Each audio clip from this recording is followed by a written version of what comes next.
SRA Nation. We're excited to get this season off with a bang. I think they're all taking tires. And on top of that, it's going to be saucier. It's going to be an all-out shootout to the end.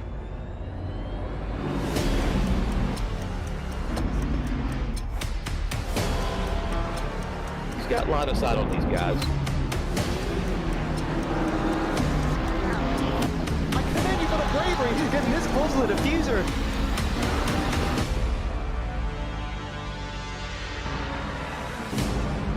All you gotta do is win the race. You don't have to lead a whole bunch of laps. Oh, they're going to be side by side coming into the next corner.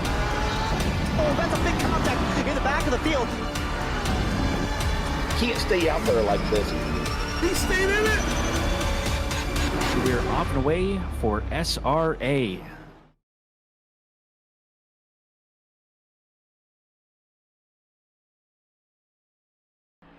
Hello everybody, welcome to round 5 of Division 2 of SRA Season 10. You guys have been here before. I'm your host, Waleed, and I'm here with Sam. So what's up to the people, Sam? Dan, unfortunately, still not with us. On to bigger and better things. One of these days, I'll talk to someone. We'll get that picture kind of moved off and make this a little cleaner. But we're here to race at Valencia. Sam, how you feeling?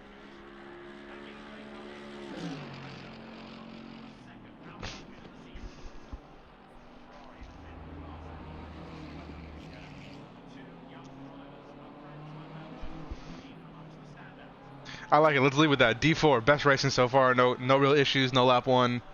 We're gonna ignore what happened last week, but this week, impeccable racing. And I'm gonna be honest, I don't expect the same from D2 here. This track is not. Well, as we look at the track, it doesn't seem conducive to being that clean. So Sam, run us through it. Talk us through it.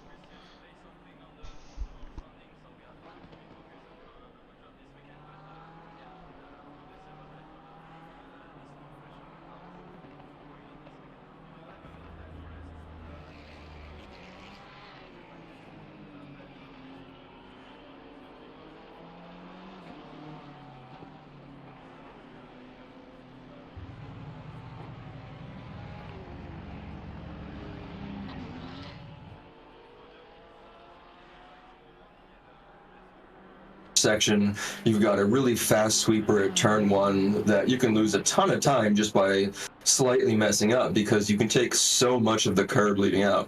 And honestly, I think around this track, the fastest times... oh wait, someone's saying I'm muted on stream. We got you back in. That was very... OBS had a little moment. Anyways, point being, if you actually watch some of the fastest hot laps, I think the cars are on the track less than they're on the curbs. So, you know, take all the curb you can in the couple turns.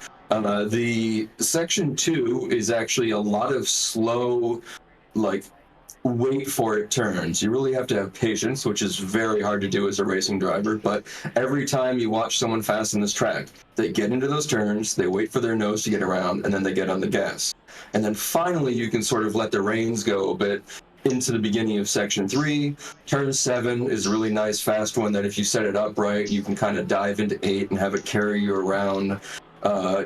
The 8, 9, 10, sort of 11S is very nice and flow. You're going to get that kind of, if you get it right, feeling. It feels good. You can catch up to people. You might even be able to pass there. If you get it wrong, you can lose a ton of time because coming out of there is a very fast end of the section.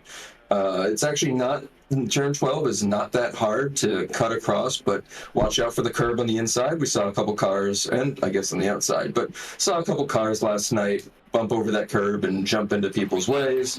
And then it's all about turn 13. Not a great way to find exactly where you're going to brake and where you're going to, you know, finish your turn in. But hey, 14 is not actually that tight of a turn. You get on the gas early and you're down that main straight. Nice. I mean, that's a pretty comprehensive track guide. Before we get into the action, jump in with qualifying with the group. Quick question for you. Where do you think we're going to see the most action on track? I think that everything is very tight in the section 2, so all those turns will probably see the closest, sort of nose to tail going around each apex, and it kind of gets you to hold your breath and wait for a crash. But actually, I think the most action we're going to see is probably on the main straight. Maybe after the main straight, turn 1 into turn 2, that sort of secondary straight. And then the big sweeper at the end, turn 12, 13, 14 area, that can be very interesting. You've got a lot of speed, you've got a lot of width to make your moves, but you also have side slipping occurring, so just keep on your toes. I like it. Before we hop on track, we got to get that bread. Going back to our weekly sponsor read. Start with a huge thank you to our sponsors and our title sponsor for supporting us here at SRA, as well as support from Documize, a modern business solution for product management. You guys know the drill. Go to documize.com if you want to learn more about that. And of course, we have Retro Saga, a North American-based gaming company that provides accessories for your favorite classic systems, including Nintendo, Sega, PlayStation, all the classics. Enhance your retro gaming experience today at retrosaga.ca. Shout out to our lovely Canadians. And for the selfish of you, check out our affiliate links. Track Racer. We know what they do. Experience redefined gaming with Track Racer's high-quality sim rigs and accessories. A rig will make you faster, I promise. Use code SR8 at checkout to support us. Armamentario, a toolbox for ACC that will enhance your chance to win. Enjoy a fully customizable and enhanced HUD to change the way you experience ACC. And maybe stop hitting the guy next to you, because you can see better, have more radar, have more information. Maybe, have a better pit strategy. All of the above. And finally, your actual on-track performance. Shout out to Go Setups, our esports setup for everybody. Well, not ours, but our affiliated esports for everybody. Use our affiliate link. It's in the Discord. Click through the links. See all the cool stuff. You guys know what it is. And once again, shout out to everyone on this screen. And again, I implore the chat. The title sponsors is one short. We need one more name of the title sponsors to even out the rows. Someone has to get on that. That someone will not be me, but someone needs to get on that. So we roll into driver standings. Currently, P1 Victor Diaz with a 32-point lead over P2 Jared Sacombe in the BMW. He is leading from Damiani in the Aston with 261. Bailey right behind him at 247, also in an Aston. And in 5th, Colin Dunham, also in an Aston. And just for fun, in 6th, Jason, also in an Aston. But I also want to shout out the man of the people, Nick Wagner, in P8, driving the GTR. And then who's bringing up the back? We have a couple McLarens at the back of the grid. Looks like they've missed a couple races. And a pretty good spread of cars, actually. And then... did Tyler just join this division, actually? That's a good question. I don't know. I remember seeing his name and him being very fast. I don't know if it was maybe another division or if it was basically this race last week. I don't remember, but maybe he got knocked out or something last week and got no points from it. But certainly one to keep an eye on. I do remember him being fast. Listen, we're here for the immediate drama. We don't carry it forward. We don't reflect back. We just want to see. We're like cavemen. We want to see the cars crash and do good racing. Not in that order. The racing first, the crashing second. As we look into the team series, and we see at the top Champion Motorsports, with Damiani and Dunham at 506 points, but Hoonigan's directly behind with 493. 13 points is not a lot of points. In fact, another 13 points behind them is Base and Alish. So it's real tight at the top. 26 points for reference is like a P8 finish, P9 finish. It's not a fantastic finish. Behind them, GRR, Ghost Rider Racing, not even Dentist. One of these days, I'm gonna figure out what that means. And then the other GRR subsidiary team, Silver Surfers, with Anastasia and Schlitz bringing up P5. We hop on a track. I believe the Silvers are qualifying.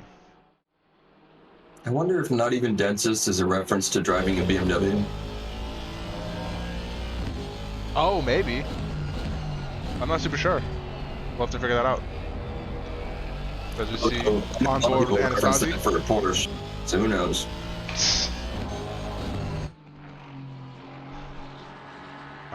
Current provisional pole sitters, Cody Platt with a 31.555 in the McLaren. But it seems like they just kind of got a banker lap in, one good lap, and we should start seeing some real pace coming soon. As Anastasia here is going to start their next flyer. They're going to come across the line here and put it on provisional pole as everyone's getting their tires warm with a 31.337. And we'll stick with them for a lap and see how it shakes up in the ass and see what the drive looks like. Easy to invalidate there on the exit of turn 1, especially in the wet as we saw last season. I don't know how many of you were here last season. Sam, did you race with us last season? No, sir. So I gained a lot of notoriety amongst certain groups within SRA last season because I managed to blow my engine up here at Valencia in the wet, which a lot of people didn't even believe you could do in a GT3 car in ACC. But I proved them wrong. I've done it in GT4 car, but yeah, not since. Yeah, apparently if you lock up the front tires, or the rear tire, if you lock up the rear tires and downshift, the car will give you the downshift, and it will over-rev, and then you'll eventually end up with a blown-up engine. Actually, funny enough, right here where Anastasia's coming in now, this corner is where I blew my engine. It's so realistic. And now I'm out of the Lambo and back into the Porsche because I have figured out I need revs. It is interesting that you said that it's easy to discount your lap though at turn 1. I mean, because, you know, that exiting that turn, you can go basically all the way onto the green as tire isn't past the red and white on like half of these things. I feel like that actually makes it pretty difficult to invalidate your lap. I would agree with you if I wasn't so bad at the game. You got to understand all of my commentary comes skewed from the position of skill issue. So, okay, well, you're better than taking me, that into mind. We're commentating on D2. We assume that they can do almost no wrong, right? Like D1 is perfect. They never mess up at all, and D2 is obviously just one of them. Prove me wrong. Did you not watch last week's race? Oh, I'm sorry. We said we don't look back. We don't project forward. We just talk about now. And right now, no, everyone's doing valid laps except for Key, whose car I'm on now, and they just invalidated. We're gonna move off that and move to his teammate, the other Porsche. One of the other Porsches. Does it seem like there's more Porsches in this race from last time? A couple truant Porsches last time, not doing their job, not showing up. Guess so. But it's interesting to see a lot of them in silver. You know, I wonder if that either points to the wisdom of the gold not choosing the Porsche because people think it's hard or whatever, or, you know, people being in silver a little bit slower because they'd rather have fun. Yeah, I don't know. I'm not biased or anything. I genuinely don't think that a lot of the drivers here will pick what they think is the meta, especially with our custom BOP in now. I think people are just picking the cars they like, and there's a small but very passionate group of Porsche enthusiasts. Like, I drive the Porsche this season, but I'm not amongst that group. That group is a little crazy. Shout out to Selena. It's a lot of real passionate Porsche fans. And I think everyone just kind of chooses the car they like. As you see, the gold drivers already lined up. Paul Mary there leading the pack, just chilling in the pit lane, hanging out, ready to go, getting his tires cold. Well, I will say, that's invalidating. I mean, Absolutely. one of the things though that you'll gain having, you know, being at the beginning of that line to get out and into qualifying, is that if you're not too familiar with a track like this, then you do kind of get a little bit extra practice the more time you have clean laps and you don't have to worry about people in front or behind you. True. And just to point out, as Anderson in the Porsche completely invalidated his lap and went about 50 meters off the invalidation line, he does have pole position currently. So he has figured something out. I mean, maybe he just came into it so hot after a fast lap and just kept going. All gas, no brakes. That's how you set pole. You heard it here first. As Andy Berg had an issue and is teleported back to pits. I saw a quick flash of yellow flag and then a big old P next to his car number. So I don't think he'll have time for another. He will not have time for another lap, as it looks like most of the silver drivers will be done after their next lap. Yeah, interestingly, looking at the times, the vast majority of them are all within 1 second of each other. If you looked at the hot laps for this this past week at this track, I think that most of the gold, some of the silvers were about a 130, and then the rest in this D2 were almost all in the 131s. There really wasn't any 131 range, so this is pretty much what we're expecting, and it looks like that can get some really nice tight racing here. It's one of the things I do particularly enjoy about SRA. We have our little. Okay, there seems to be some issues going on in the pits. As cars are now exiting the pits in a big old group. But yeah, with the 6, 7, how many divisions do we have this season? 7, 6. I think 6 this season. And Dahi's magic algorithm that calculates out our SR rating. We have a pretty solid spread across the board. Now, granted, there are outliers, particularly at the top and the bottom. We need a Division 0 for Michael, and probably Ryan if he chooses to race again.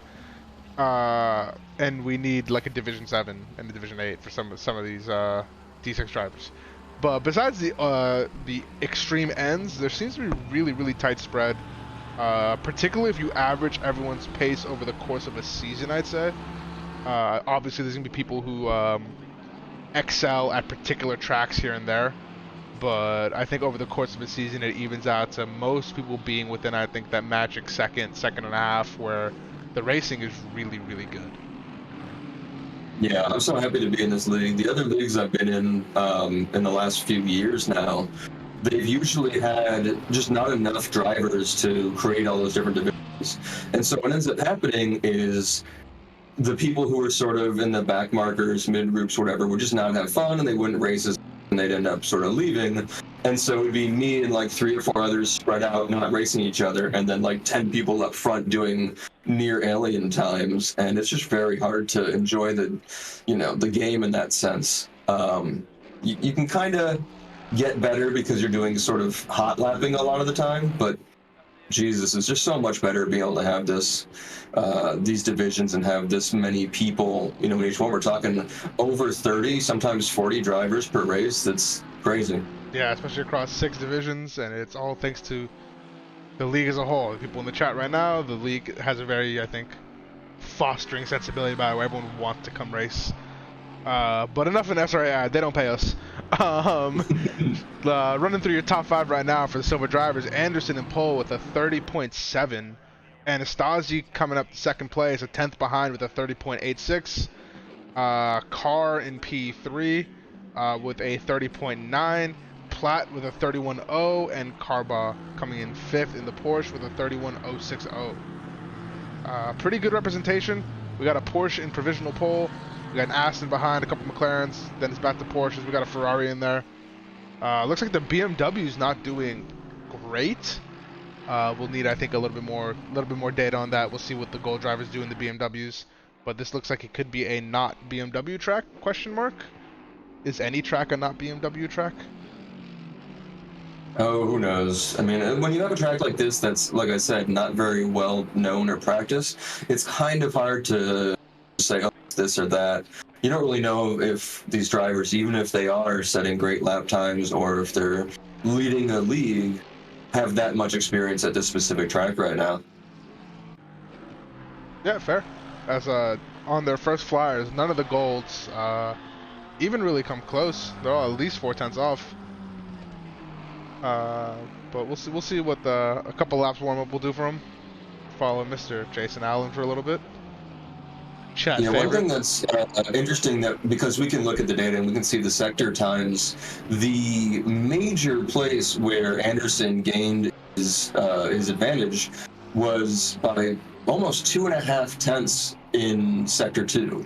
So clearly he's got that somewhat down, but actually if you look at the other Porsches, they're pretty similar at getting a low time in sector 2. Sector 2 being the most sort of technical sector. That makes a lot of sense. That's where the Porsches are going to be able to keep up with some of the cars that might have a lot more horsepower.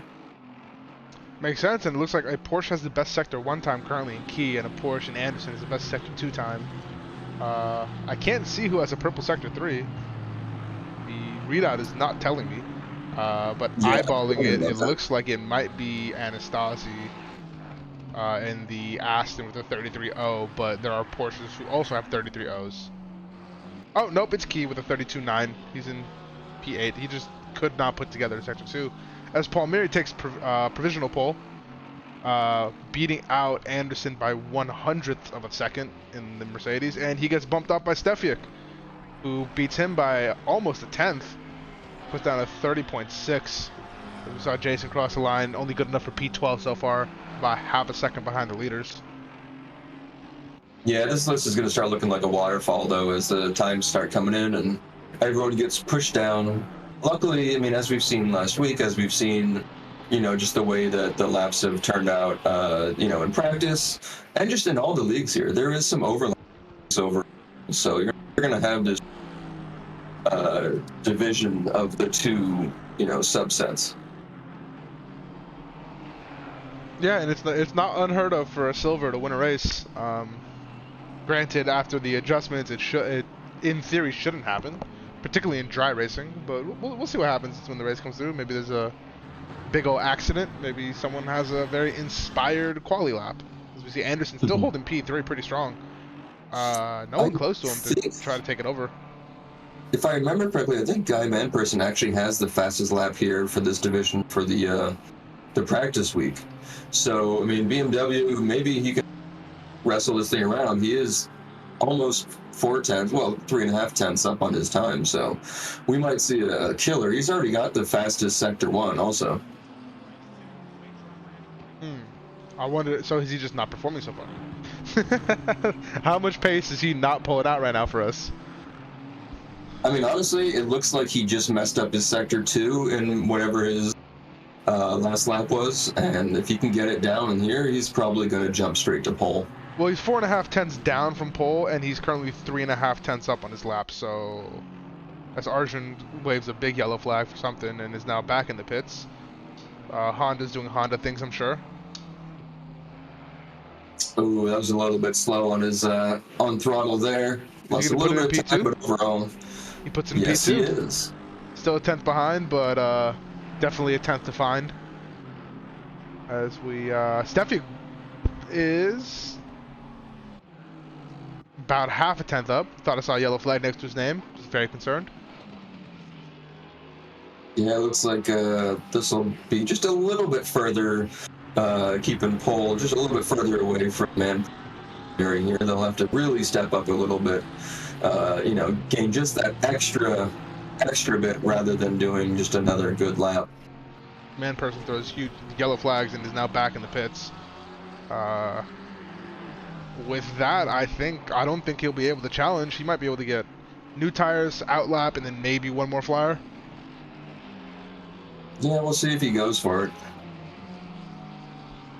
Let's see, at the top, Palmieri's on an invalid lap, as is Stefiak right now, but Stefiak, as we can see on stream, is running into traffic.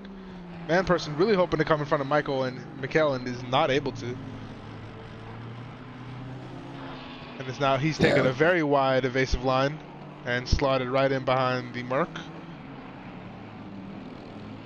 Yeah, this is always tough when you come out like this and you're trying to get another fast lap, but you also have to sort of be a blue flag, you know, on your own.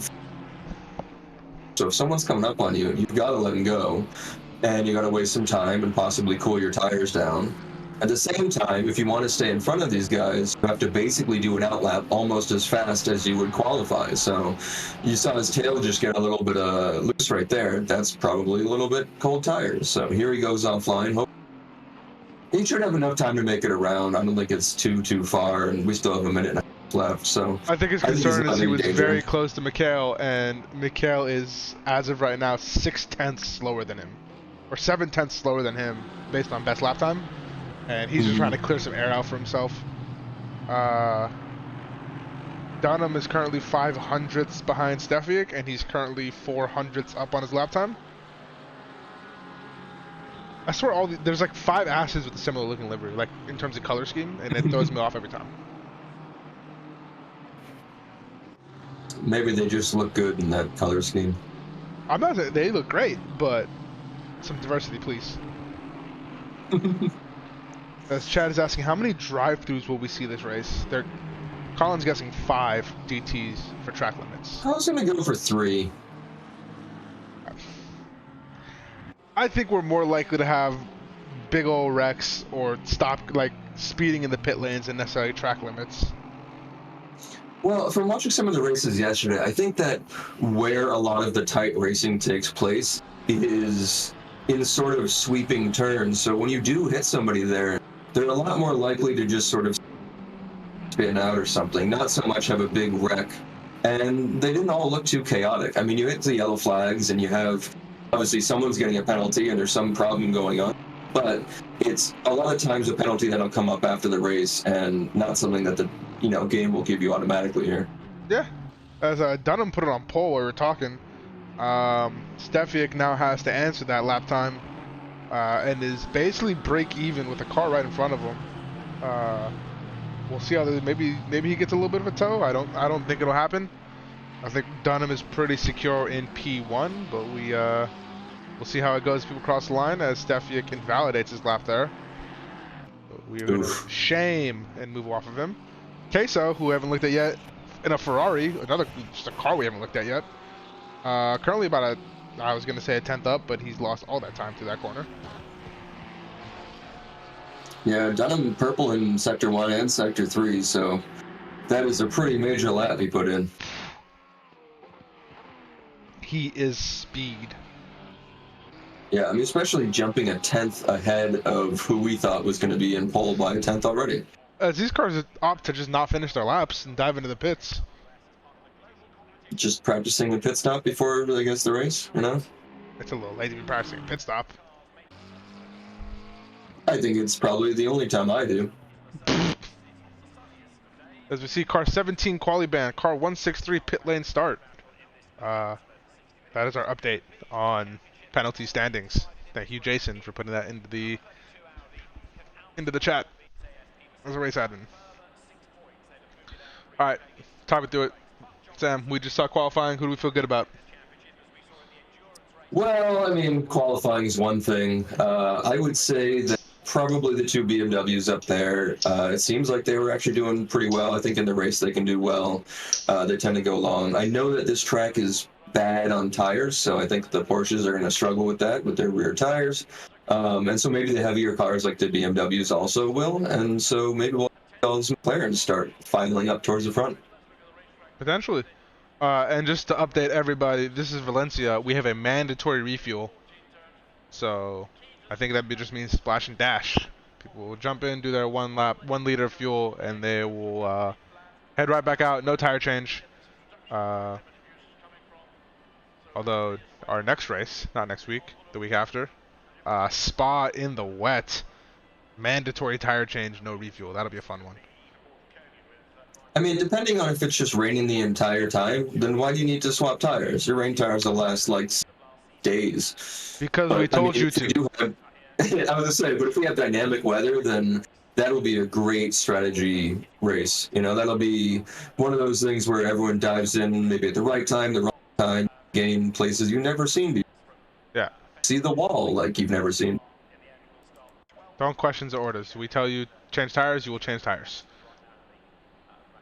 As I'm trying to get race control back up, thank you.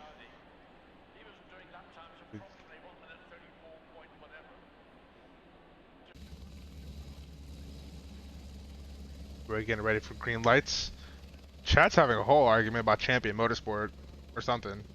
I'm not a believer in Champion Motorsports personally. I don't even know which cars in the grid right now are part of Champion Motorsports. I know the Ferrari of Queso is, which means I'm assuming the Ferrari of Moffitt is, but... Colin Dunham is Champion Motorsports driver. Oh. Well, that tracks. Yeah, so he's definitely going to be leading the team there. I mean, especially because right now they are, I think, P3 in the team in the race, and like you said, they're only like 13 points down from P2, who's only 13 points down from P1. So we'll see if this race swaps around some of those podium spots for the overall team. Yeah, as they get away on their little parade lap. I'm being roasted for I'm being told my opinion is void because I do not enjoy fruit desserts. I will stand by this. I like fruits. I like dessert. I don't like mixing them. I might have to leave.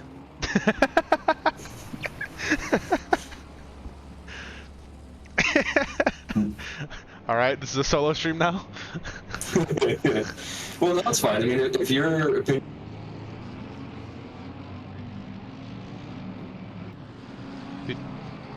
Sam, you there? Did you actually leave? No, I'm still here. Okay. You might cut out for a second. I was like, wait a second. Oh, that's weird, because I said if your opinions are void, then only my opinions matter. I mean, according to chat, yes. Although I am currently very hungry, so I would eat anything that's put in front of me. I need them to somehow drive fast enough to make this race go quicker. Alright, listen, Koa, apple pie, like, I don't like pie. Pie is not good. Pie is inferior to cake. I think you probably just need to mute your mic at this point. There's no universe you guys think pie is better than cake. What is wrong with you people?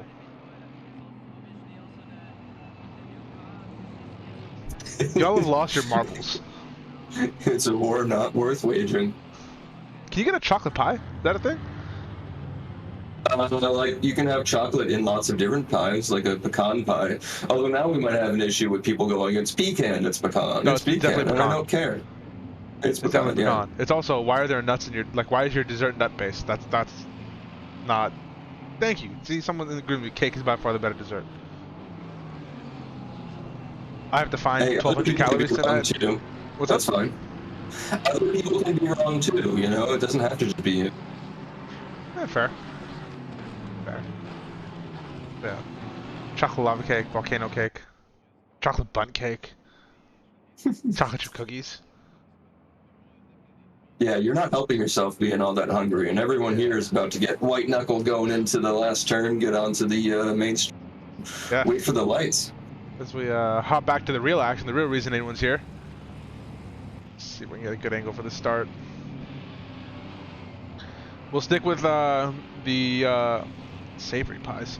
We'll stick with the leaders early in the race, so please bear with us. If something happens in the back of the grid, we'll do our best to try to get the replay to jump back to it. But we've had very bad luck with our replay timing this season, and green lights and away we go. Dunham in the Aston protects on the inside from Stefik in the McLaren. Takes the advantageous line. Yeah, it's a very wide straight, so it's very easy to get 3 and 4 wide there, and also there's, you know, wide exits, so you don't really have to fight too hard to stay on track.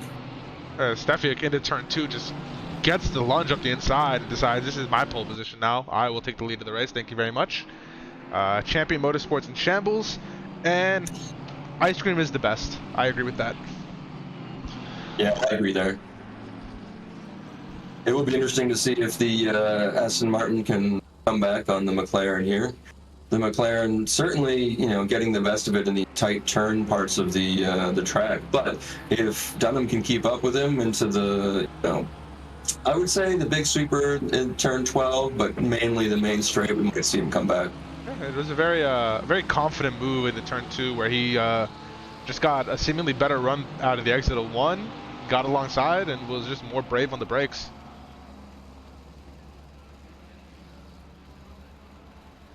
We move down the grid. Seems like everyone's kind of filing in one by one. Where is... that's not it. See, just going down the grid. Here's Queso, Diaz, Schlitz, Charles, Kovac. Jason Allen makes the pass on Carbo here, so we just miss it.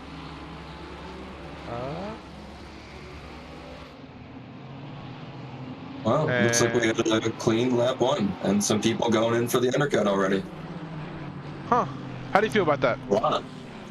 I think that I watched a bunch of people try that yesterday, and I don't know if it actually helped. But I mean, it depends, right? Like, I would have probably gotten another few laps because if you got your tires up, you know, some heat, and then you might be able to keep that heat in the tires because you're not changing them. That would be my bet, possibly. Okay. I think you're making a real big gamble on the fact that you're not going to have any incidents for the rest of the race, and you can trust those tires to survive. Yeah, I mean, certainly if you go long and then you take your pits and you cool your tires down, that might give them a little bit extra life, especially as you're able to, lower your fuel thing.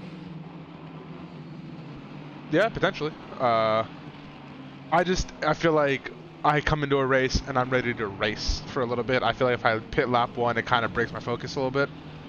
It's hard to go from like, I'm in it, especially the chaos that is lap 1, and then dive into the pits and go for like 10 seconds of not doing anything, including like, rolling through the pits and stuff, and then come out into an empty track and then get my mind back into, okay, it's time to race. Yeah, I think certainly some people are much better just having free air and sort of hot lapping and getting that time up, but I can't do that. I'm much better at following someone, having a rabbit to chase after. So I think, like you, if I pitted earlier and I came out there, I wouldn't be able to really keep consistent lap times because it just wouldn't be as, engaging for me, I think. Fair. As we see another wave of drivers dive into the pits, maybe trying to avoid the traffic that comes to the lap 1 pit, but have the same idea. Yeah, we've still got a nice bunch out front, but if we keep seeing people do sort of through or like 15 minutes left type strategies you usually see, then this whole race might turn out to be and a little bit less interesting to watch. But what it'll mean is we won't really know who's in what place, because provisionally it'll change so often. And that's always fun. It's always sick to see a pass happen on strategy that you're like, wait a second, I didn't know this person was here. Yeah, exactly. Although I got the like short end of the stick on that at Kyalami. Speaking of not knowing when people are here, good evening, SRA Nation. Hello, Doug. How are you? Good. How are you? Doing great. Much more nervous that Bossman is here. Hey, man, I write the blank checks, but I'm not going to do the firing, okay? Yeah, the checks really are like. I've been impressed with the beginning of this D2 bout around Valencia. Clean racing thus far. Stefiak taking a very commanding lead right from the get-go. And like you guys were just talking about, there's already a nice, healthy, probably third of the grid that have elected to pit already. Yes, sir. As we look to P1, and I don't know where P1 has gone. Have they pitted already? Or who was P1 to start the race? P1 was Dunham, so you're going to find Dunham down the pecking order. Did Where he are disconnect? Ooh. I don't see I the name. don't see Colin Dunham. Well, let's hope that's a game problem, or at least something that we're seeing. But yeah, that. I know whose problem. It's a Champion Motorsports problem. True. I got my biggest fan in the chat. We have Diego Fimbres Casas in chat. And yeah, Colin Shea saying that Colin Dunham got disconnected. That is brutal. From going from pole, overtaken on the second corner of the race to disconnected. That's a big F. Cyber attacks on Champion Motorsports. Check the receipts from all the other conglomerates. Champion Motorsports being DDoSed. Diego also asking, where's Coach Jeffries? Is he not racing tonight? I don't see his name on the leaderboards, no. Coach taking a night off. Good for him. He's He working deserves it. diligently to pump out triple stint racing gloves to his very passionate and raving fans. TripleStuntRacing.com. They're very, very good gloves. I have a pair. I have 2 pairs. It is nice. Did you get the Velcro ones or the non-Velcro ones? I got one of each. The Of course you did. P1s, and I got the blue and orange designed Velcro ones. Pretty freaking awesome. God, I got the blue like BMW M color scheme Velcro ones. Yeah, Big fan. those are really nice. Ooh. Not a big fan of that though. We see Damiani make contact with Andy Berg. Both cars having a bit of an issue. Looks like Damiani's gonna wait for him, but losing a lot of time in the process. Yeah, Berg's having a hard time getting started again. You know, not really finding traction out in the grassy area, which is a huge time loss, unfortunately. As we modify our replay timers to make sure we can catch things when we hit replay. Yeah, that definitely looks like it's the same turn that had similar issues in the race.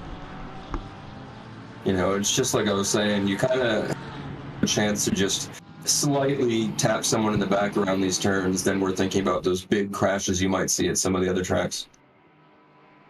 Yeah, this is a very flowing type of track where you're going to be in the zone, and there's a lot of just kind of corners that lead into other flowing corners. So if you carry too much momentum, it could definitely feel a bit disjointed if you're going to kind of get slowed down by the car ahead, or if you have a different driving line than someone, you're going to kind of trip over each other.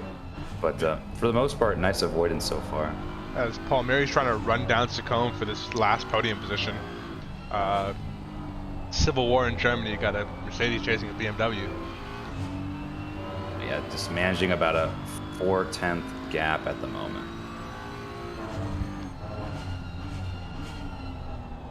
But yeah, as you can see by the mini-map, almost the entire grid is peppered with cars, so there's little battles happening all over the place. Looking up and down the board, I mean, we have almost every 3 or 4 cars within a second of each other.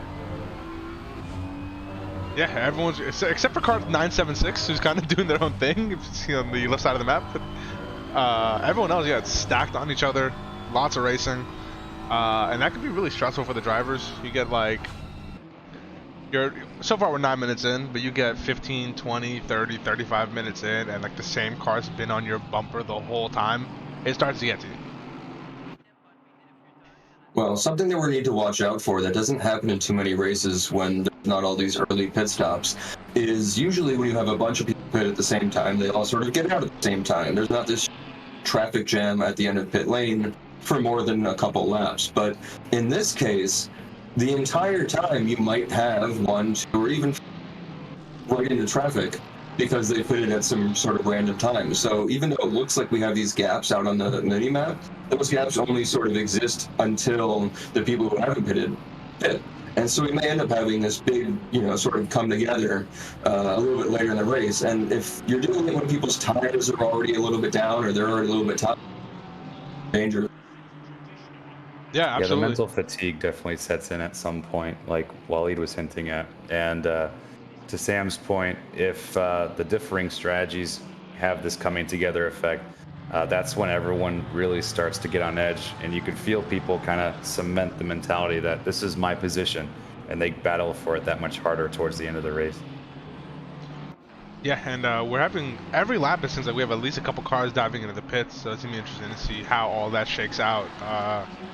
Very easy, I imagine, to if you just slightly mess up your pit stop or you're just a little delayed on it, you end up 3-4 positions down from where you expected. You end up out of position. Now you're fighting. Your tires are heat cycled, and it's a whole problem. It'll be very interesting to see how all this shakes out. And along those lines, Queso currently the leader of the pitted cars in P20. Yeah, typically in this 1 liter splash and dash strategy that SRA has for half of their races this season, honestly, the best strategy for any driver is to pit when you're losing time because of slower traffic ahead. Speaking of losing time, Palmieri just picks up a drive-through penalty for what I can only assume is track cuts. That's one. Chat called 5. They thought we'd have 5 DTs today from track limits, so we're holding steady on the count. That is tough. But so as I was saying, basically drivers should elect to pit when they're losing time. If you have open air in front of you, there is genuinely no incentive to pit in the 1 liter splash and dash because the heat cycle of the tires is going to be a non-factor if you pit later versus earlier. I believe we just saw a homicide. This will, Jason Allen coming out of the pits. We'll follow Mr. Platt and see what happened here. Mr. Platt goes up the inside of Jason Allen, who had just exited the pits, and makes contact at the apex, taking him out. And as you said earlier, there's such a flowing track, it's very easy to just kind of overjudge your speed a little bit, kiss someone in the bumper, and since everything's a flowing corner, we'll go for a little loop-de-loop. You're not wrong. Well, it's also, like we were just talking about, coming out of the pits, you know, the guy who came out of the pits has colder tires, colder brakes, needs to get back on track, possibly coming in on some marbles, because a lot of times the pit exits put you out on those marbles, so he was going to be slower, and you have to adjust for that. And now he's under attack by all the Porsches, like all of them. There are 4 There's Porsches directly behind him. 5 in a row. Oh, it's 5, it's not 4. Welcome to the 911 Cup, everybody. Exactly. My man is playing Grand Theft Auto, he's running from the pigs. The 911s are having a battle amongst their roster here with Landshark and Martin battling. Trading places down the pit straight. Martin gets to stick up the inside, it looks like... Ooh, give each other a lot of room, to be honest. Very respectful racing going on here. Super wide into turn 1 there. Still side by side. Landshark refusing to give up the position. Known but for a couple seasons as Defender Shark, showing why that moniker was in place. Still side by side 4 corners later. That's what happens when you have a spec series. We watching Miatas as the 2 Porsches behind. 2 Porsches behind kill each other. Can't figure out how to go side by side. Yeah, Key and Diggs take each other out, which obviously builds a nice gap to these 2 battling that are still side by side. They were trying to take notes, but they did not do well in the course. A little switcheroo there. Trying to do the switcheroo, the over-under. But ultimately, Martin does get the move to be stuck there. But Landshark is not going to let it go easy. There's a piece of paper between the 2 bumpers of these cars. And it's really nice that, like, in GT racing specifically, like, you know all the cars are evenly matched. So if Shark manages to pull on Martin on the straight, it's either going to be draft, or potentially if he's running significantly less wing, which I don't know if that's the case. I think we'll know more at the end of this straight once we see what happens. Yeah, I mean, one of the nice things about the Porsche is, like, obviously you have the straight line speed, you have to really drive to catch up with people. You do have good brakes, and you do have a really good amount of, I guess, lift off oversteer on purpose to get that tail in and turn. So even if you aren't catching someone 100%, you can get them inside. Yeah, you get a lot of rotation when you want it, but the converse of that is sometimes you don't want the rotation and the car doesn't really care what you want. It is determined that it's going to spin, and that's all you get out of it.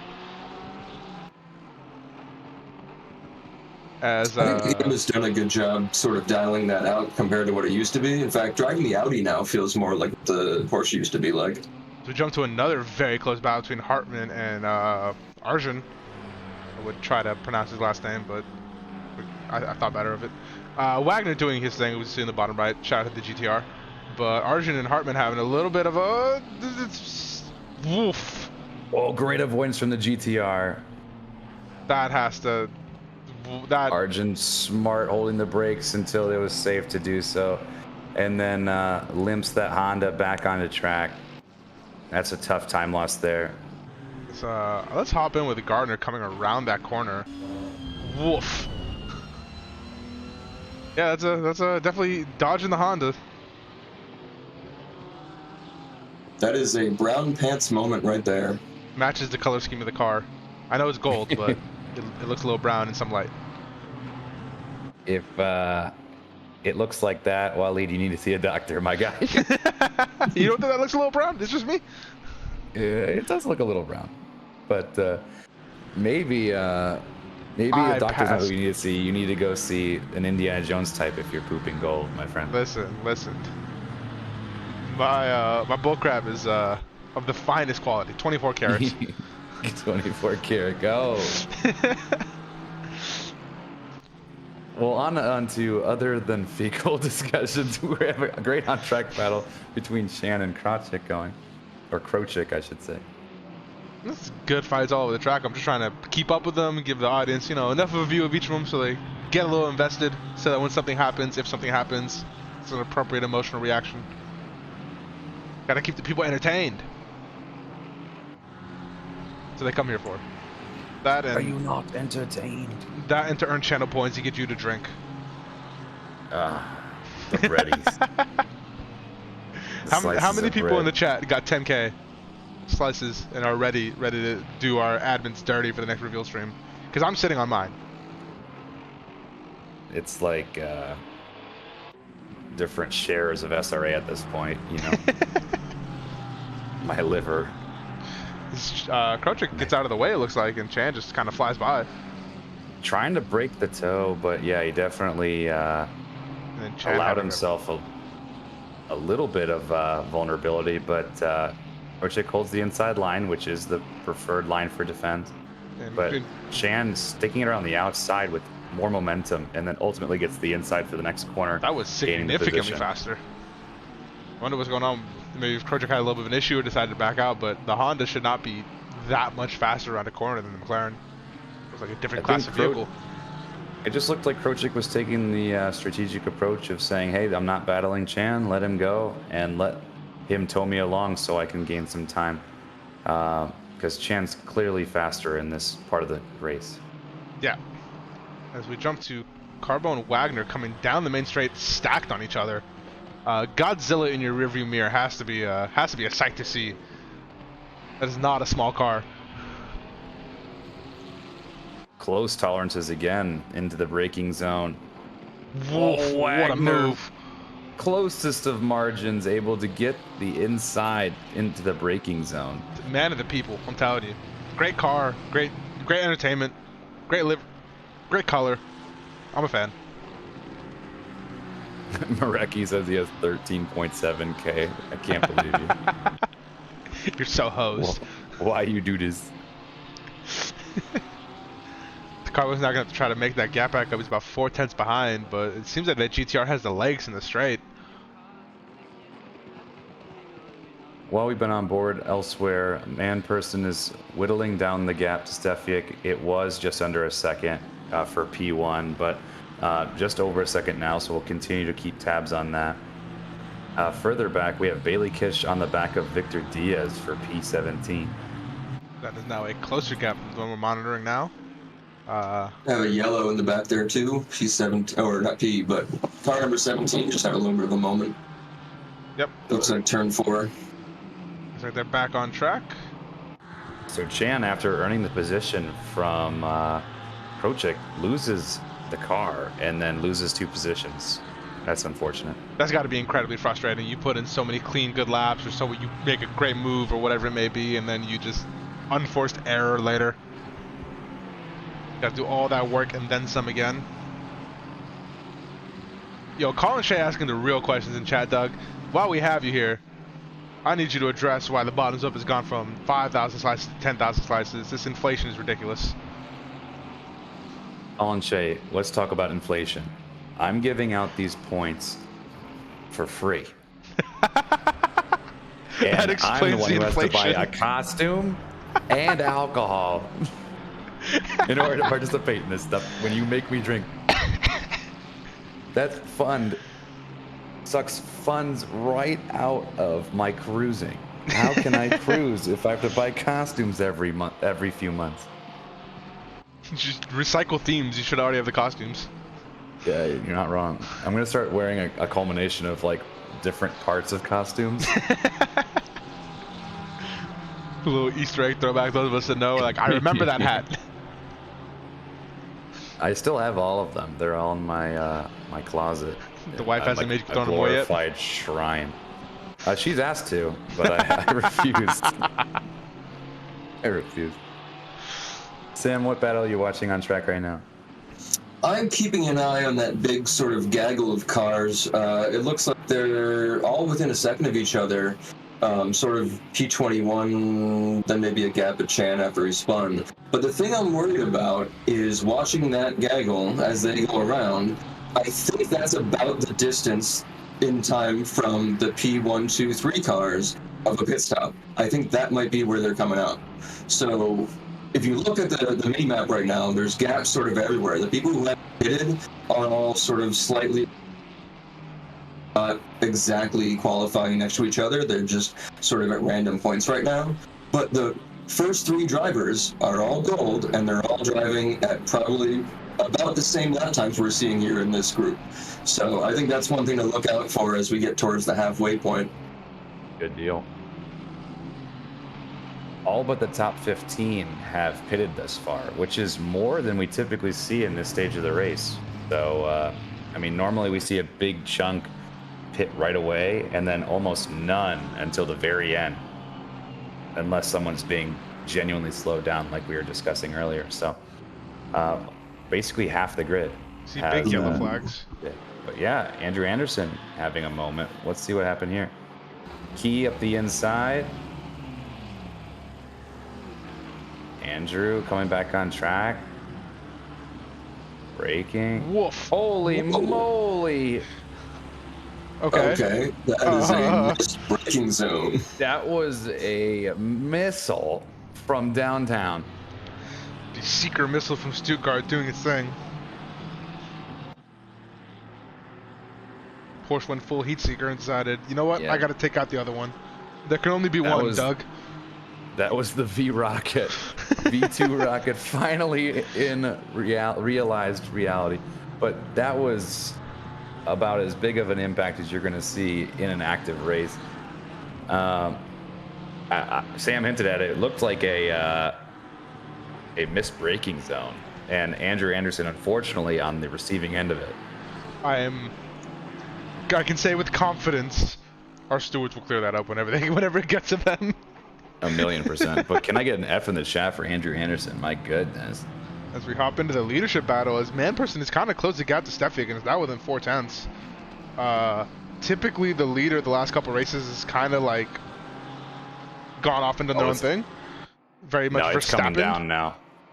It's coming down now. Manperson had a great run over that inside portion of the track there in the beginning of Sector 3. And Manperson's all over the back of Stefik right now. The McLaren's having a hard time over that big bump, but the M4 just eats it up. Well, yeah, this is what we were talking about earlier, the different cars. I mean, the two there might be able to go long more easily. And it's so light, it can eat up the tires a lot more on a track like this. And if you do hit some of those curves the wrong way, of course, you're going to bounce around and lose time there. So the BMWs can be on attack sort of later into their stint. And it probably helps Guy, or Mr. Manperson, that his teammate's directly behind him. So I imagine he's not as stressed or like feeling like he has to defend anytime soon. The gap aside, I think he feels, we're good. I got this McLaren in front of me, let's dispatch it, and then kind of keep moving forward. Are you inferring that Jared's just whispering sweet nothings in the Manperson's ear? Yes. What do you think they're saying? I believe in you, babe. That refrain, I think, constantly. Gotcha. Or, conversely, just screaming send it, and then... because he believes, even if they take each other out, then I get P1. So... Not a bad idea. It kind of just depends how Jared's feeling. Well, here's the question. Do you, as the driver on the team in second right now, try and undercut? Or do you try to go long if you see your teammate pit? Do you try to follow him in? What's the strategy here? Are you trying to beat your team? If I'm in the top 5, I'm always pitting as late as possible. If I'm Manperson and I feel like I'm losing time to Chris Stefiak right now, I pit as soon as possible. I don't know about that, because you can end up behind traffic that's slowing you down more than Chris is slowing you down. You say that, but at the same time, Chris has been setting a pretty solid gap, and now you're going to start losing time to the cars that Sam already noted were within a striking distance because of their pit strategy. Maybe if they had Armamentario, shout out Armamentario, they'd have a little bit more information to make a more informed decision. You're not wrong there. Colin come with the real solution though. Colin Shea is saying you should probably just pass him. Yeah, that's the ideal situation, Colin. but that requires talent. You see And yellow that's something I flags. don't have. Their last couple laps, though, are faster than almost everybody else out on track. So even though they're in a slows you down, it seems like they're doing pretty well. They're a few tenths ahead of lap from a lot of these other drivers. Succumb and P3 also, they're all doing very low 32s, and everyone else is doing mid 32s or slower. So these three cars kind of in a class of their own in terms of race pace at the moment. Yeah, so this is the second or third lap that Man-Person's been just in the tow. Again, no benefit to being here. I think that you pit to just buy yourself even the slightest opportunity of an undercut. But Sam was hinting earlier that he's the type of driver that likes to have that carrot out in front to keep those lap times down. So maybe that's what Man-Person's feeling too. That giant BMW grill needs food, so it has to run down the car in front of it. Well, the unfortunate thing about that sort of, follow the rabbit mentality is the rabbit.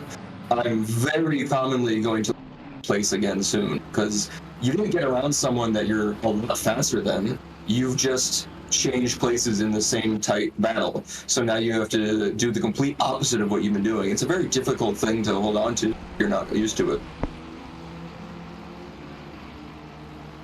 Yeah, I agree with that. The how quickly you have to shift gears from like the aggressor to now the defender. It can be very jarring mid-race, particularly at a track like this, where I feel like most of the drivers don't have as much experience. It's not a very popular track to be led with.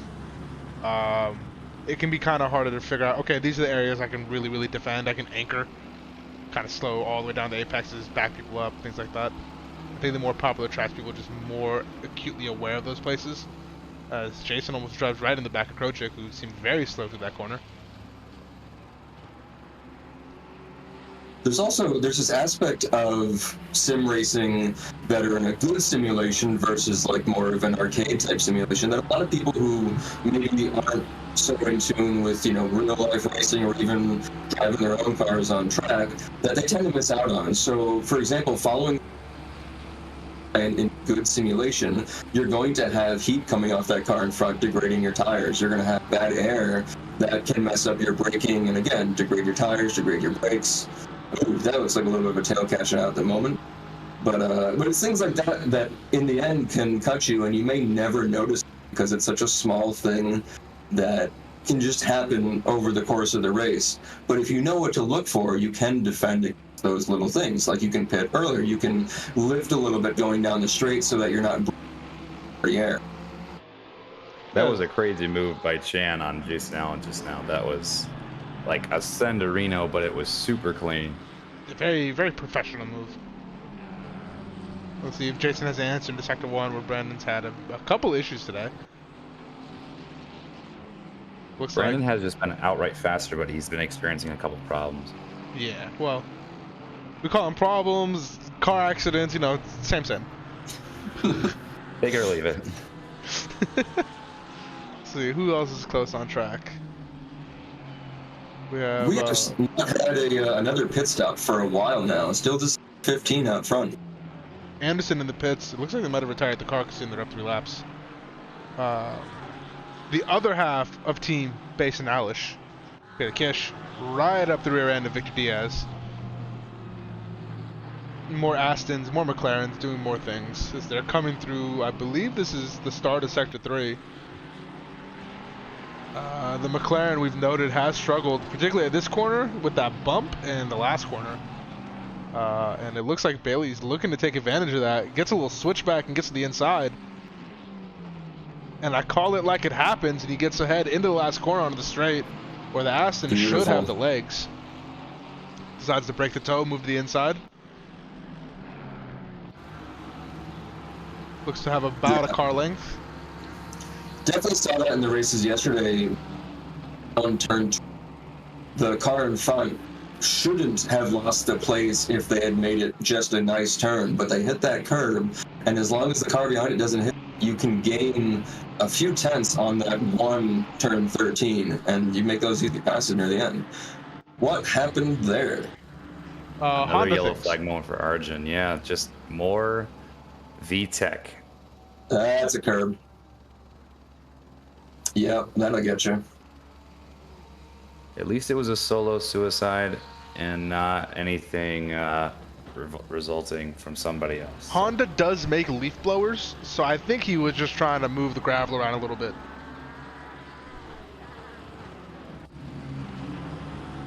The Chad is now running down Krochik. TJ's behind. That's something I really enjoy, particularly in this. It's most divisions, but I think it's happening a lot in D2 this season. There's fights everywhere, all the time. This is a fight for P24, 23, 24, and This it's is a fight. very competitive division. The grid is so compact with pace. This is more competitive than Formula One this season. Yeah, Hey. Formula 1 is fine if you just ignore P1. Just like M2. D1 is fine if you ignore Michael Manning. That's enough. Michael will get reined in this season by somebody. It's just a matter of time. That sounds like Chad a wants to threat. see how Carr's doing. What position is Where is Car right P4. now? Oh, He has a Porsche of That's a Anderson good directly round. behind him. I say directly, about half a second. But he's in the McLaren, just kind of chugging away, doing his laps. His last lap was invalid, but 32.7, very competitive pace. And currently on a roughly similar pace, about 11 seconds behind the leader. so on a track like this where there's a lot of curbs that you can run, like we said, way out wide and almost not touch the main part of the track, when you're in a battle and you know you have that sort of width, it can be easy to take it too far and end up getting warnings. And I do wonder if we'll see some of the specifically in these times.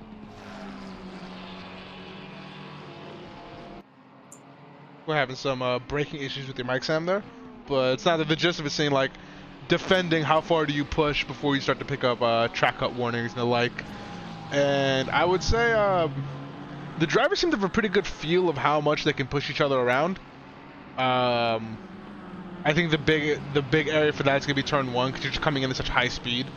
And you'd rather take the cut or the slightly off track than the contact.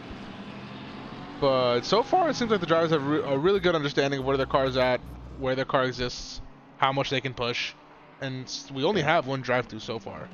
Yeah. Palmieri Right early, now but we're on board with Tyler Carr from Fear Nothing Motorsports, holding a pretty comfortable gap to Brian Anderson behind, nursing about 8 tenths to a second. But Brian Anderson has been chipping away at it ever so slightly. So that's going to be a battle for what could be podium positions at the end, depending on how other things unfold in front. Speaking of podium And then- positions, Manperson has lost the edge or the closeness of the gap they had to Stefiak. Stefiak has pulled away what was a 4:10 gap now to a 1.2 second gap, and Sacombe, Manperson's teammate, coming up behind him within 7 tenths. So This brings up what Sam was talking about earlier. Your teammates, are you slowing each other down? What do? Do you pit, or do you stay as your teammate's wingman? multi 21. Box. So looking back down a little bit further, big gap to Bailey Kish there. Looks like he's going to be fighting for the podium when these guys finally pit, but it looks like Kish is the stopper in the bottle for a good number of those other drivers. Yeah, you got to get around that fat Aston. Message in a bottle. I will say, Queso, who's leading the leader of the pitted vehicles, is currently 42 seconds behind the leader. I don't know if this is a 42-second pit lane, but it might be close. You can see based on the data of how much time they spent in the pit. Go ahead. Yeah, time stopped right there. Time stopped. Time/pit. You see that? Yes. 35, 34, 35, 35, 35. So definitely shy of 42 seconds.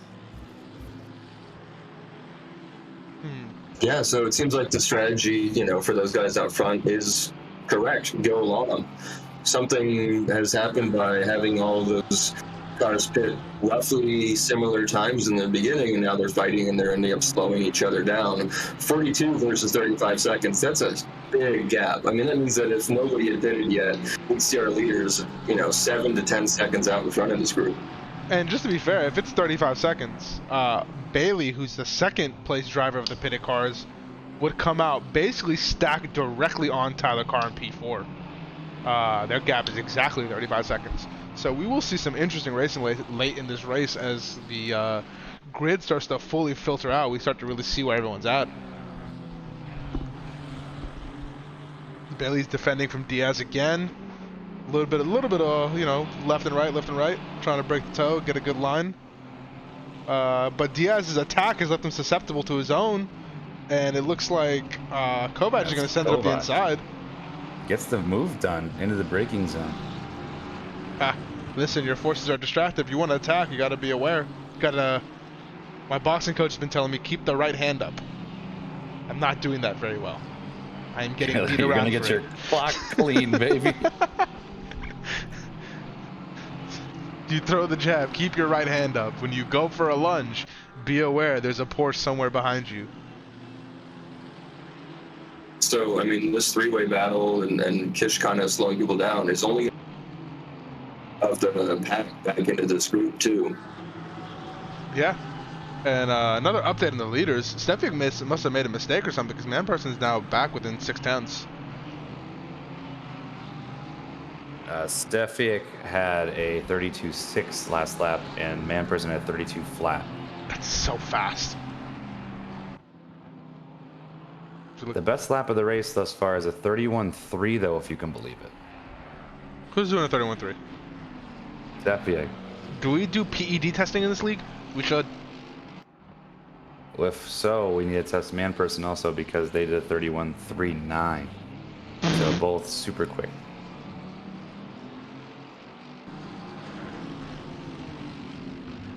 Yeah, you can really see the lap times of those in this battle are 34, 33 right now, whereas those who are not really battling are in the 32s. So that 45-second gap is going to start increasing. I think we're looking at, looks like 47, 48 already now. So yeah, these guys are just pushing themselves away from that podium contention as they're fighting this whole time. Chad is not happy about Bailey's defensive movement to turn one about a minute or two ago, by the way, claiming moving under brake or moving in. Weaving. They called it weaving or kind of swerving. I didn't catch much of it, but it did look like he made one move to the inside, which he's entitled to, and he's allowed to return back to the racing line to some capacity as long as he doesn't make contact. But and then the it was back quite to the inside. late and quite aggressive. As unfortunately, GB3 Sticks is in the chat now, as opposed to being in this car driving.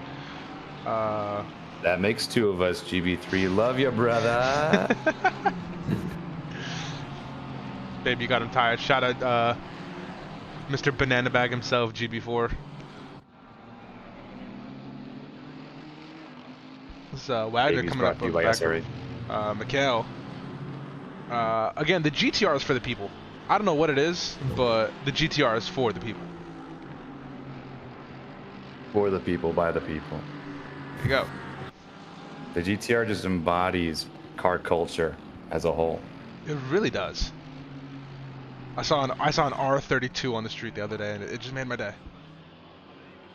Is that a Supra? I hate it. I hate it. Came in like a goddamn soundboard. I say that all the time when I see the new Supras on the road, and then I correct myself and say, no, Douglas, that's just a Z4. You say that, but they're some of the best looking cars on the road right now. Are they though? I think so. It's very distinctive. They have design language. It's like really cool. I think the front end is a little soft, but I think they are very, very striking vehicles in person. It looks like one of our back markers got lapped recently. Although they were moving pretty slowly when maybe they went off, but you can see now one of the non-pitters is behind one of the pitters.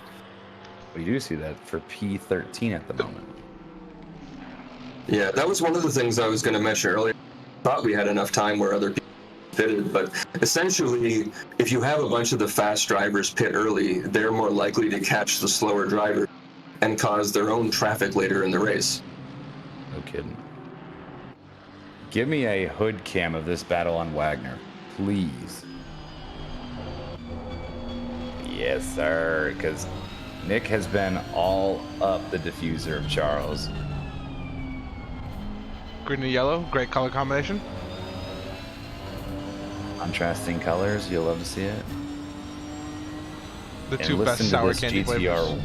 wine. The straight cut gears.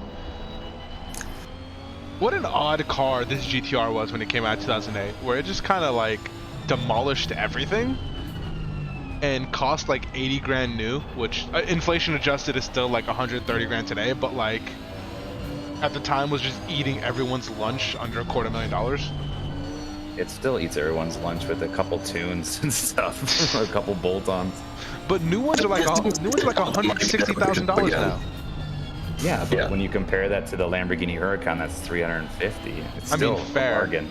But you just compare it to a 2010 version of itself that you then put a tune on. Again, not a bad idea. But Wagner takes the blue pill and elects to pit to get out of the tow, realizing that there was a time loss there. I think that's the smart move. Yeah, I think 2 laps you try to make the pass, but if you're that close up someone's rear end the whole time, it's the time to get them out of your way. And if you're not going to bump them, you got to get yourself out of the way. Yeah, Man-Person really closed this up. He was just within 1/10 of a second, but now within half a second. Yeah, put me over the rear wing of the Steffiak. I wouldn't, and that was just a camp here. Let's look at the front of a couple BMWs.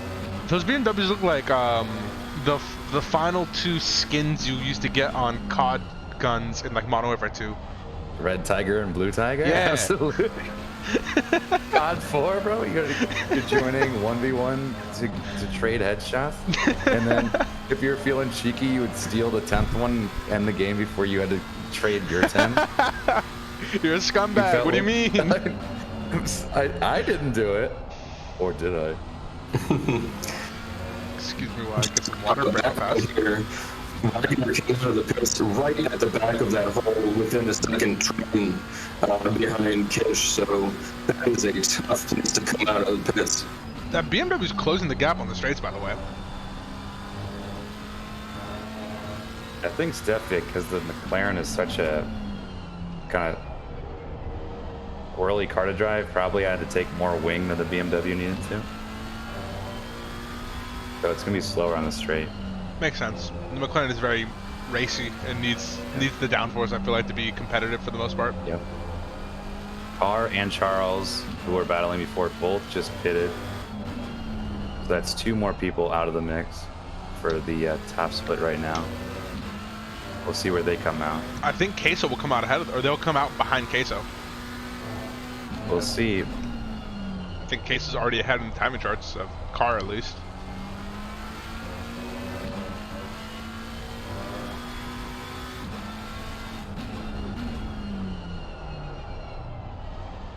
As I'm gonna step away from the leaders for 1 second, as we see Chan and Moffitt and Wagner just, hanging out, all 3 nose to tail. I think they all just kind of came out of the pits together. Wagner, we saw pit last lap. Chat saying that Charles is, Dan Cran chat saying that Charles is trying to cover off Wagner. We'll see if that works. Wagner is in a little bit of traffic here, but he also did have more pace. See where the moves come in. Palmieri takes P6. Gets the pass done up there. We also saw Carbo get a drive-through penalty. That's the second one I've noticed. Woof. Now Wagner's side by side with Moffitt and gets right past him. I wonder if Moffitt might have backed out there or made a mistake and just didn't get the drive that he needed. Once Chan passed him, maybe threw him off a little bit. The leaders are definitely coming up on some back markers too. So at this point, do you think maybe about pitting even if you're making some good time? Without a doubt. If there's any inherent risk to my lead that a back marker takes me out because of weird blue flag scenario, or I'm going to lose a bunch of time to cars in the, 3, 4, 5th position on track right now, I'm definitely pitting just to get out of any risk. So, but if Stefiak pits, do you think man person follows him right in, or do you think he goes, I'm loose now, let me make some space? I would take 1 lap to see how it goes, and if you are getting slowed down, I'd pit. It's all about time on track. If your guy pits in front of you and then you go past him, you might just then now be behind the guy he pitted for. So it does look like he just lost a little bit of time there. I think man person might have to run on the straight. Sam, your mic sounds better now. I swapped to a different one. I was trying something that I thought would sound better, but it didn't, so oh well. Gotcha. Well, you sound good now, bud. Queso in the mix. I'm sorry, that's a funny joke. I do love a good queso. Mixing in some ground beef. Sheesh. Well, he's 41 seconds behind the race leader. And if everyone were to pit now, he'd be in P4. So... Another drive-through penalty, this time for E16 Schlitz. Oof. You hate to see it. That's 3. Yep. If we're looking at the gaps to leader right now, the mid-pack of the people who haven't pitted are actually about 1 pit stop away from the front runners. So depending on who pits when, the front runners might put themselves back into traffic instead of gaining this big overcut on this huge group we've been watching. Yeah, we're going to see a huge group like Bailey, Tyler Carr, Kovac, kind of really slam into Anderson, Hartman, potentially Palmieri. Everyone's going to get real good at mixed up. Titans. Dan Cran, yes, Jason Allen did have a moment where someone caused him to spin and he lost a few positions, so that's why you're seeing that. Whole gaggle of cars. I don't feel the need to hide it. I want the GTR to do well, so I want to see Wagner make these passes. Like I said, the GTR McLaren is making it tough, though. A little bit of bumper car. They do have a little bump.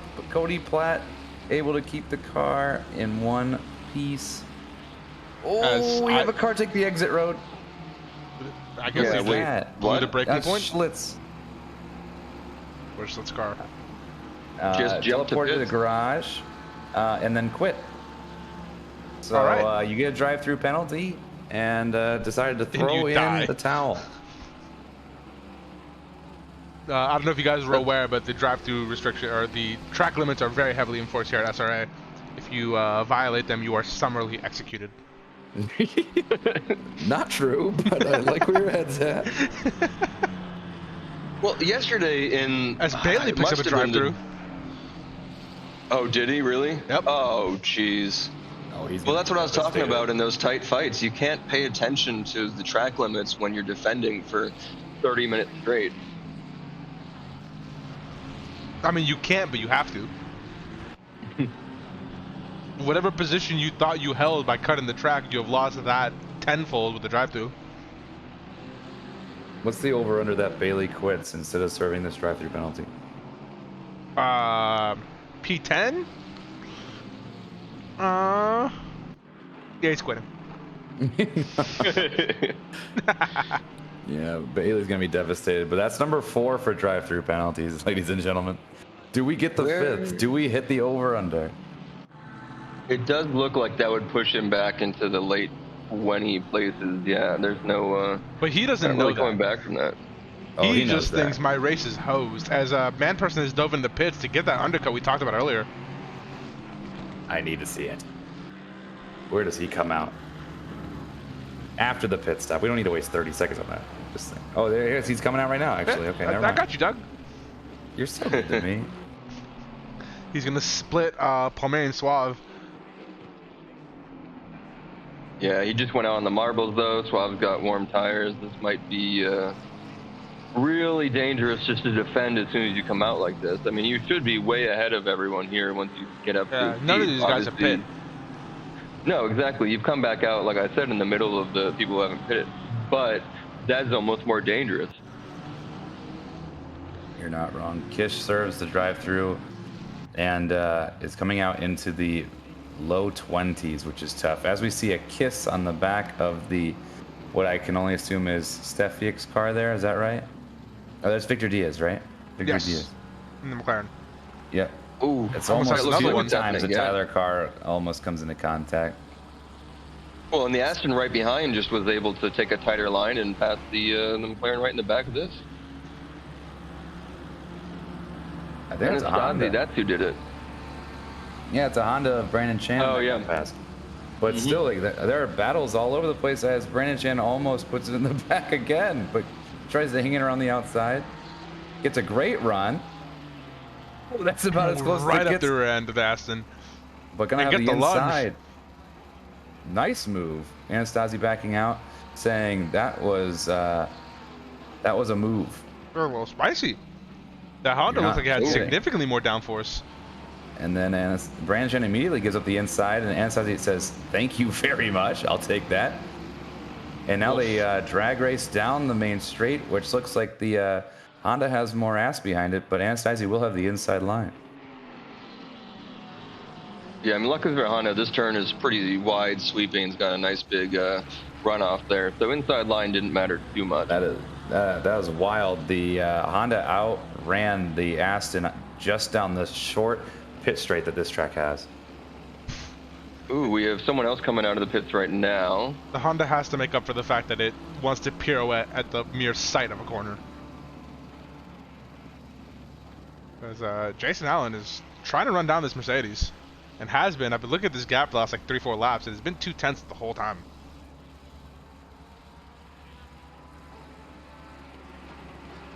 Sacombe nursing a 8/10 gap to Stefiak. That is your P1 and P2. Chat's making a good point of saying that Sacombe has to pressure Stefiak in order to help his teammate out. Hard to pressure from the second back. Exactly. He's got to get a move on. Well, there's 3 cars in that group, and there's only 2 of them that are on the podium. So one of them is the blue flag. You're not wrong. True. Paulie from P4 electing to pit now. That's going to change things up. Palmieri from P6 also electing to pit. Okay, so now I think is where the lead will be decided. Manperson is in completely clear air. My man. He is Running a 33 seconds behind 32-1. Stefiak. 34 seconds behind Stefiak and a 35-second pit lane. I was Yeah, and his sitting last looking at lap the was timing like sheets. 7/10 faster. I'm telling you, I was the strategist sitting behind all those timing boards next to the pit wall. I was saying, pit, damn you. So I guess now it's just kind of coming down to like absolute pace at the end of it, as Manperson's last lap was 8.5 tenths faster than Stefiak's. I know Stefiak had an issue, Man. but that mistake alone could cost him the lead in this race. Well, Stefiak in traffic and also, defending. Is he in traffic? Yeah, they're making their way through some of the back markers. There's one of them sort of in their group right now. Got it. That's less than ideal for Stefiak, who will have to pit, I imagine, next lap.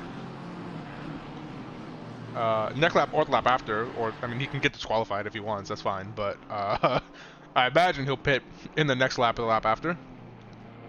And There's number already see- 5. I was gonna say. Picks it up the drive-through. Yep, that's what I was asking. so we've traded contact for drive-thrus. This is a tough track for track cuts. I mean, it really is. So 5 is, you guys called it. It was inevitable. Chat made this happen.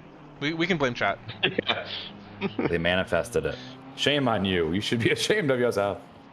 We see this whole group coming into T1. A lot of faith in the other drivers around you if you're full sending into turn 1 like that. This car narrowly avoids contact with Diaz and sets himself up for a move up the inside in turn 2. Can he make it stick? He's going to have the inside line. As long as Diaz can keep it around the outside, he'll have the inside here, which should keep the position. And then Chan's just Chan poking also his trying to nose stick in. it up. And Chan's doesn't. going to get the position. Yep. Car's He going to gets lose both that of them. position. Yeah, he does. What a move from Brandon Chan. And Car's going to still try and battle Diaz, but Diaz is going to keep the position. But Brandon Chan says, thank you very much. Oof. What a move. Something to remind you guys, Carr was a D4 Stefik driver in the pit. very recently. So I'm gonna jump right back to man person, see if he comes out in front. I don't know what I did. Though. That Carr took the giant sandbags out of the back of his rear seats there and said, "Let me strap on my D2 shoes," and putting on a stunning performance, battling what feels like the entire race. But Well, Stefik especially if you make that jump. Oh wait, are we actually gonna? What's Woof. that gap? And there goes man person. There he goes by. The undercut works. The undercut doesn't just work; it works swimmingly. Man person singing as he drives by. Ta-ta! See you later. Comes out 2 seconds up with like not cold tires, and 2 minutes left in the race. Interestingly, though, the gap to Sacombe is only about 32 seconds, and some of the fastest pits have been around 33. He might come in between man person and Stefia. We need that for the content. That'd be amazing. But yeah, this nicely, paints the picture that I talk about a lot, where as sim racers, we don't have spotters, we don't have a strategist. While you're driving at full pace, you need to watch your own tires and your own, brakes, and you have to watch other people when they're gonna pit and just Shout out figure to that out. Armamentario. They can help you with that. Or if you join a really great conglomerate, you can get some people to help you out in a voice chat. Okay, so I don't have strategy. So unlike Sam, get some friends. Use some resources around you. No, all jokes aside, yeah, there's plenty of resources here in SRA. There's software that can help you. There are other people if you join conglomerates or just fellow friends that can hang out in a VC. Are the people hardware? Yes, technically. Pit window has closed, and Charles with the yellow flag. Ooh. See what happened here. Jason was on his rear end for what felt like 30-40 laps. It looks like he's stuck in, and then what? Ooh. Oh, unlucky. You hate to see it. Well, and looks like Sacombe came out a second behind Stefiuk, so actually didn't really make that stick as well as I thought. This could be huge for the program. Those, not a dentist? Is that what they are? GR are not a dentist? Yeah. Taking P1, P3? I hazard a guess that they will end up at the top of the championship standings for the team championship. Chat already calling for a ban Jalen. No. We are commentators. Not our problem. You guys deal with that. Speak for yourself. Where's this man at? Give me the ban ammo. Where is the leader? Okay, so is this the last lap? Yeah, Yes. Leader's nowhere near the end. Hold on, So why am I being banned? interestingly, driver overall, Victor Diaz is leading this championship, and he is currently P9, so that is a big hit for him. So, by the way, we watched Brandon Chan a little bit make some fantastic moves. He gained 27 positions today, so far, if it holds. He did my not person qualify. P1, Stefiuk P2, Sacombe P3, Queso P4. And Awesome result for Queso. yeah, great result for Queso. Anderson P5, Kovac P6, Chan P7, locking in that 27 position gain. So we see a whole gaggle of cars just kind of coming across the line together. That's the tight tolerance across there. We have rounding out the top 16, 17, 18, 19 all just now. Palmieri goes drifting a little bit. I really hope he crossed the line.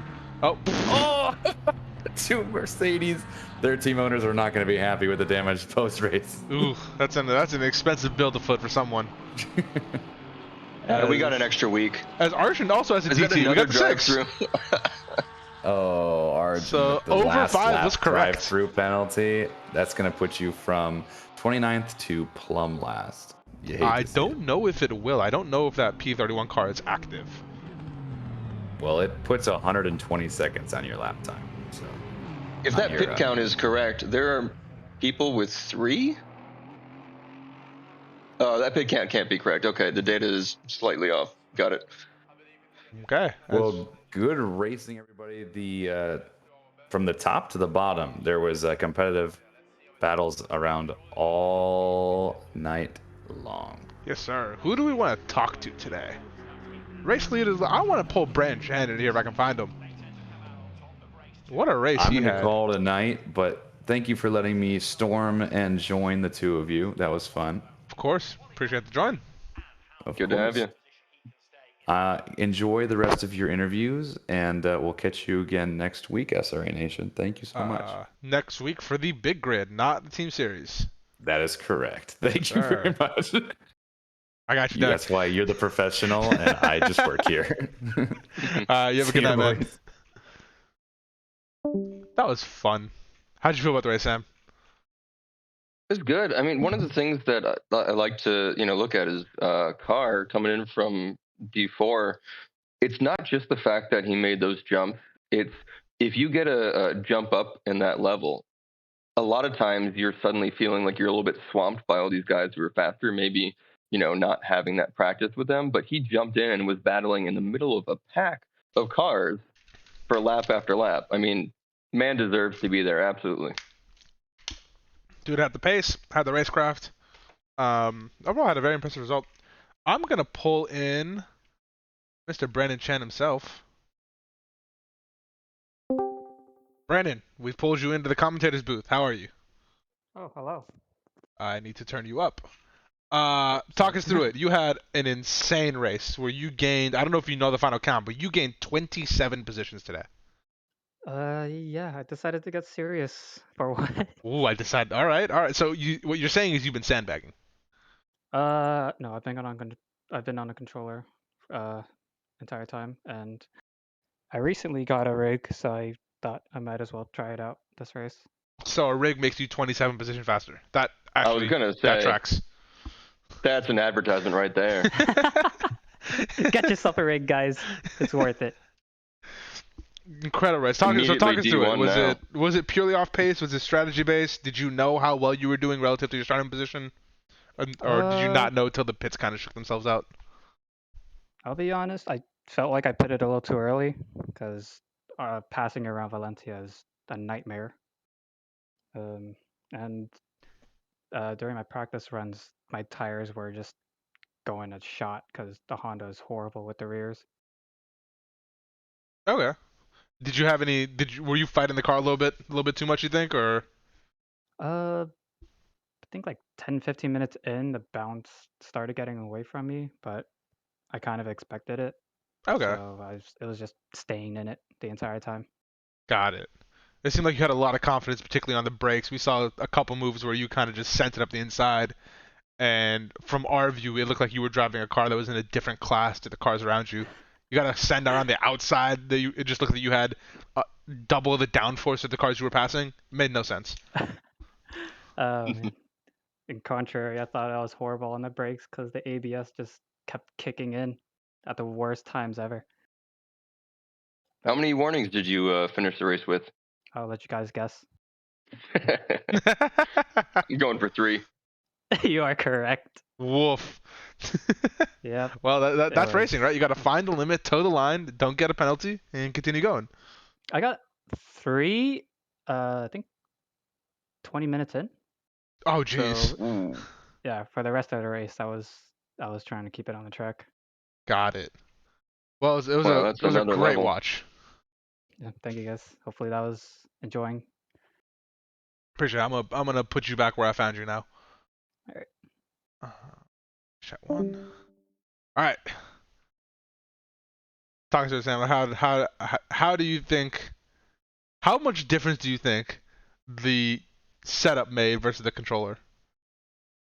Oh, I mean, miles and miles and miles. But the thing that's interesting is some people can deal with a beanbag and a CRT monitor and a airplane joystick and still be good at these games, and it's unbelievable. But for everyone else, having the proper gear is just the better way to do it. Not even just for immersion, which helps, but the proper gear is the proper gear for a reason. Having the feeling be there for being able to get those little adjustments that bounce through the wheel that let you know that maybe your tires are sliding a little bit or something. You're just not going to get that on a controller. Yeah, I mean, if you take anything from the stream, understand that gear is important, and sometimes it's required, and apparently it's worth 27 positions. Yeah, geez. I think that's as good a place as any to leave it. I have not had food or water since 14, 15 hours ago, so I'm gonna go break my fast. I will see everyone hopefully on the grid for the big grid next week on Monday. We'll be at And I will be commentating. Sam will be commentating. It'll be a good time. And if not, I will see everyone the week after, where we'll be doing Spa in the wet for round 6 of the team series. Get your practice in. We got time. Wet equals variable. It could potentially be dry. We don't know. Good luck. Good luck and good night. We're gonna call it there.